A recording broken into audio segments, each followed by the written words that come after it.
क्या आप एक ऐसे सफर पर जाने के लिए तैयार हैं जो बिल्कुल टाइम ट्रैवल जैसा हो? आज के इस तफसीली जायजे में हम 2026 के लिए एक ऐसी जगह की सैर करने वाले हैं जो वाकई किसी कबीन फारसी जवायर से कम नहीं है। जी हाँ, हम बात कर रहे हैं अस्फहान की। ये एक ऐसा शहर है जिसकी खूबसूरती और तारीफ के किस्से सुनकर ही इंसान दंग रह जाता है। अगर आपको ट्रैवल और कल्चर का शौक है तो ये जगह को आपकी लिस्ट में होनी ही चाहिए। अच्छा, एक बहुत ही क्लासिक कहावत है, अस्फहान निस्से जहान, मतलब अस्फहान आधी दुनिया है।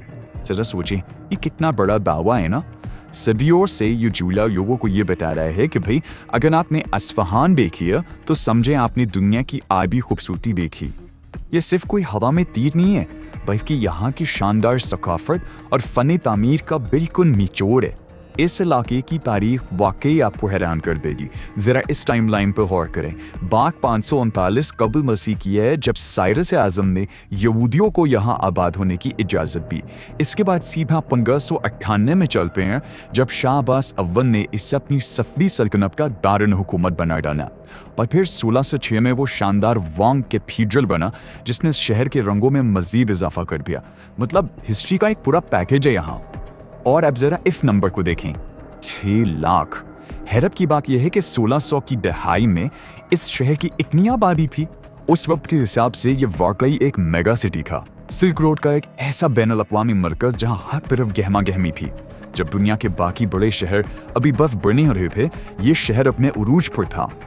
जब आप पहली बार इस दिवाइकल शाही मैदान को देखेंगे ना, तो मैं शर्त यह कह सकता हूँ कि आप बिल्कुल दंग रह जाएंगे। ये है नक्शे जहां स्क्वायर। ये असल में पोलो, जिसे उस वक्त चोगान कहते थे, खेलने के लिए बनाया गया था। और मजे की बात यह है कि आज भी इसके चारों तरफ 2 सदियां पुरानी दुकानें बिल्कुल वैसे ही मौजूद हैं। यूनेस्को ने इसे ऐसे ही तो आलमी सकाफती विरासत की में किया। अब जरा इस शानदार इमारत को देखें। जो लोग भी यहाँ पे हैं वो इस नीली टाइनों वाली शाम मस्जिद को फौरन पहचान लेते हैं। यह मस्जिद सकाफती लिहाज से इतनी ज्यादा अहम है कि इसे बाकायदा मकामी करेंसी यानी 20,000 रियाल के नोट पर भी नुमाया किया गया है। इसके नीले गुंबद की खत्ताती और कारीगरी देखकर बस इंसान बिकता ही रह जाता है। मैदान के बिल्कुल दूसरी तरफ एक और शाहकार मौजूद है। ये छोटी मगर बेहद खूबसूरत शेख लुत्फुल्लाह मस्जिद है। ये दरअसल एक प्राइवेट शाही मस्जिद थी। अगर आप यहाँ सूरज खूब होने के वक्त आएं तो यकीन माने ये एक जादुई तजुर्बा होता है। रोशनी कुछ इस जाविये से पड़ती है कि गुंबद के अंदर बिल्कुल एक मोर की दुम जैसा नजारा बन जाता है।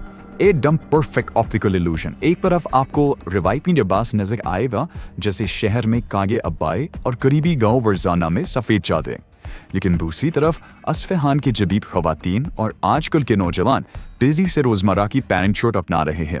ये पुराने और नए कल्चर का एक बहुत ही जबरदस्त सा मिक्स है। शाम गुजारने का उससे बेहतर तरीका और क्या होगा कि आप ज़ायदन रूट के किनारे वाक़े 137 मीटर लंबे तारीखी ख्वाजो बुर्ज पर चले जाएं। वही के मेहराबों के नीचे मकामी मर्द रवायती धुनें गुनगुनाते हैं। जरा तसव्वुर करें, पानी की धीमी आवाज़ और साथ पुरसुकून मौसीकी। ये वाकई एक ऐसा तजुर्बा है जो आप कभी नहीं भूलेंगे। क्या आप जानते हैं कि इस शहर में एक बहुत पुरानी यहूदी कम्युनिटी भी आबाद रही है? इसे यहूदिया कहा जाता था। इनकी मोहल्ले 2500 साल पुराने हैं। कहा जाता है कि उन्होंने ये जगह इसलिए चुनी क्योंकि यहाँ की मिट्टी और पानी इन्हें बिल्कुल यरूशलेम जैसा लगा। यहाँ के लोग आज भी उन मजहबी पेशीन गोइयों का हवाला देते हैं जो इस खित्ते से जुड़ी हैं। अच्छा, ट्रैवल करने से पहले कुछ ज़मीनी हक़ाइक़ का जानना भी तो ज़रूरी है ना? इस जायज़े के सोर्सेज के मुताबिक करीबी इलाके नतंज की न्यूक्लियर फैसिलिटी, कुदरती ज़लज़लों की सरगर्मियाँ और गिरती हुई करेंसी की वैल्यू, ये सब वहाँ के मौजूदा हालात का हिस्सा है। हम यहाँ किसी साइड की बात नहीं कर रहे, बस इन फैक्ट्स को जानना एक स्मार्ट ट्रैवलर के लिए बहुत ज़रूरी है।